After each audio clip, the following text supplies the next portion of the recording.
Bienvenidos una vez más a un encuentro de Es por Fe, del Ministerio Vida en la Roca, una comunidad carismática católica de Alianza. Mi nombre es Rodrigo Cabrera.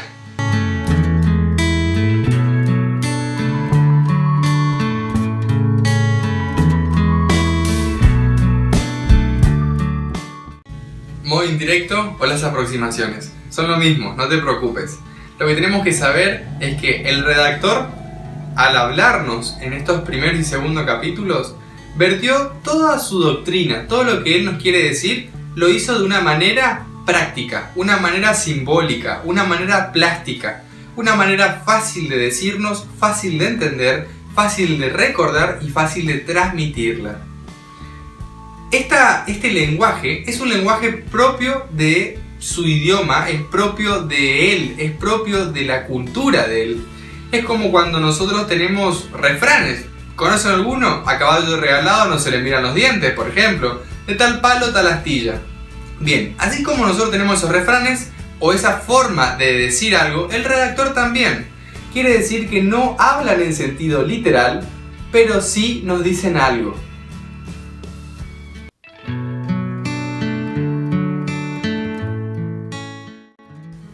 A partir de ahora vamos a ir descubriendo cuál es el mensaje que está detrás de la aproximación que usó el escritor para decirnos algo de parte de Dios. Por eso te invito a ir a Génesis, capítulo 1, versículo 1. Y vas a ver cómo dice: Al principio creó Dios el cielo y la tierra. Las palabras son impresionantes. Al principio, Dios crea esto y esto. Así, de un plumazo, dejando en claro que no existía ni materia, ni espacio, ni tiempo, pero ahora, por voluntad de Dios, existen. Presta atención que no habla de la teoría tal o la teoría cual, no, dice que Dios lo crea todo, y no de cómo hizo para crearlo. Los hombres de ciencia son los que van descubriendo el cómo fue que Dios lo hizo.